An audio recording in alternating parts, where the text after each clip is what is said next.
Hello and welcome to the 5th race of the season at Atlanta, where Kevin Harvick, no surprise there, is on the pole. Denny Hamlin on his outside.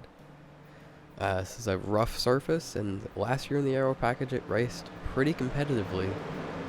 3 and 4 wide despite the surface, and they'll come to take the green. This is a new version of the track, 2019 version for this sim. Joey Logano makes the first move, ducking 3 wide to the bottom right away under Kevin Harvick. Denny Hamlin stuck on the outside. They're all fighting 3 wide further back. As they would complete lap 1, Logano would lead, with 3 and 4 wide racing behind him, and later, 52 gets hooked into the wall in the backstretch. Solo spin, no harm done. We'd go for a restart on lap 5. Joey Logano leads them down, takes the green flag in stage 1. For the second time, Kevin Harvick follows. This is a much calmer restart than last time, but Kevin Harvick still gets enough of a run to dive under Joey Logano because he doesn't protect the bottom. Kyle Larson, after 2 straight weeks outside of the top 20, is finally having a better run than 8th right now, but a much needed better run. He's still the bonus points holder.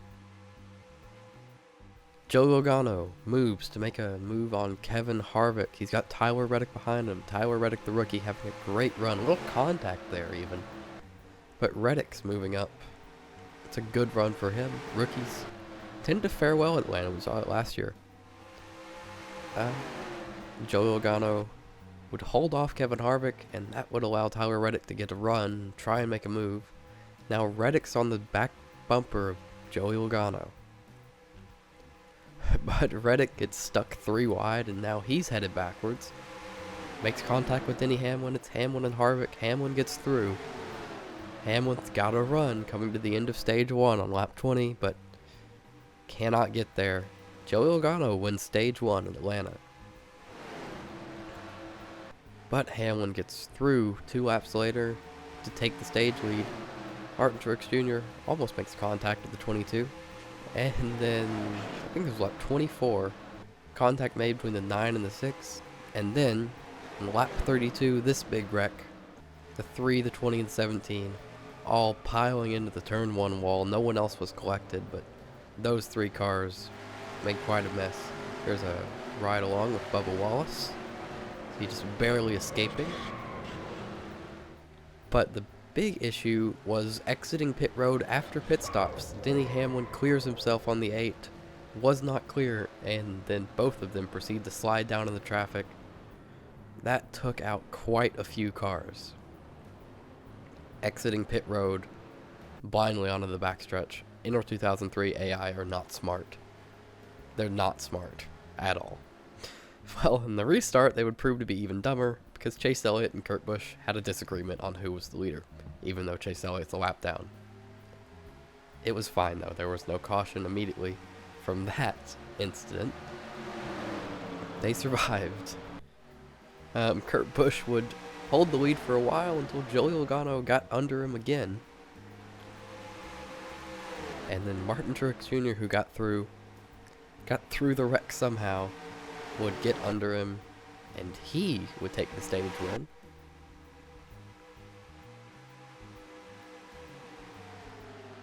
On to stage 3. Stage 3 opens with a wreck. Chris Buescher collects Ty Dillon, Kyle Busch, and many other cars. Kyle Busch is the big name there, struggling with points. He's outside of the cut line, and he's going to get lower down. Riding with them right here. He was running well, but nowhere to go. Head first into the wall. You can see once the 13 hooks the 37, Kyle Busch simply has nowhere to go. And everyone would pile in after that.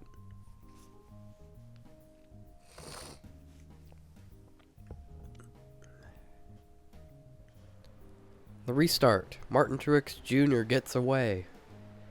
Lap traffic on the bottom. 2003 rules, obviously. Joey Logano would follow him through. Alex Bowman up to third. Strong run for the 88. Until another wreck on the restart. This time, Austin Dillon cannot escape. Big crash for the 3 and the 41, but everyone else escapes.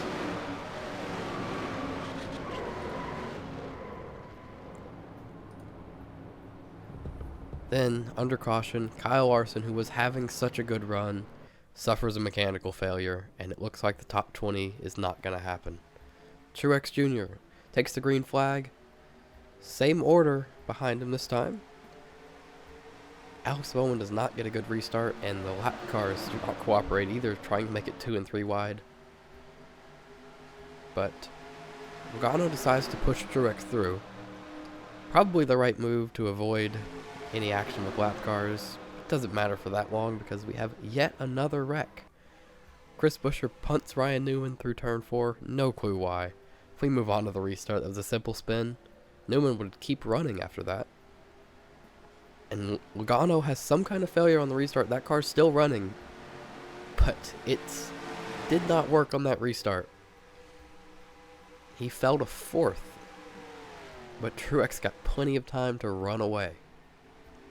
So now the question becomes, can Logano, who has the fastest car outside of Truex, run Truex down from even further back than he would have been? Now, Truex is good on the short run, but Logano's better on the long run.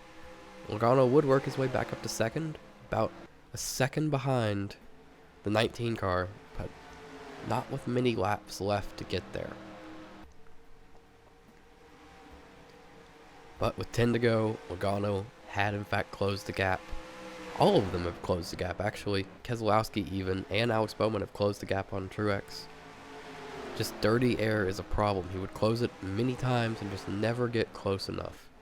Here with 6 or 7 to go, same thing. Could not get close enough because of dirty air. Makes passing very difficult with this aero package. Keselowski would eventually get past his teammate. Just caught a run, but Logano didn't stay back for long. He was faster than the 2 car, and he got a run and went by him pretty quick. But that sets up coming to a lap and a half to go here. Truex has 1 lap car in his way. He can get away with following it through the corner and probably still win the race. So that's what he does, but Truex has some kind of failure coming off of turn 4 and loses all power. I checked the throttle trace, he had no throttle down at this point. And Logano and Keselowski both drive past him. It could have been the lap car, could have been NR2003 AI, I don't know what it was, but Truex has some kind of failure on the last lap. Logano would pass him with the white flag in the air. Keselowski gets through. Alex Bowman would be the only one that didn't get through because he got caught up with a lap car. And as they come out of turn 4, it's all Joey Logano who's going to win at Atlanta. Penske continues to dominate this race as they do every single year. Finishing 1-2, Ryan Blaney, I think, crashed out, but he would have finished well, no, most likely. Overall, I mean, Truex dominated, but couldn't finish the job. As we move on to the points, Joey Logano is now locked in, which is a big flip because he was right on the cut line before this. Alex Bowman and Ricky Stenhouse Jr. are right outside of the cut line, but they are very close. Kyle Larson still holds the most bonus points. Nothing's changed there, but 4 drivers now locked in. No surprises on who is locked in. And the only really surprises hanging around are probably the rookies, Cole Custer, Tyler Reddick, Christopher Bell. Anyway, thanks for watching, and I'll see you next Monday.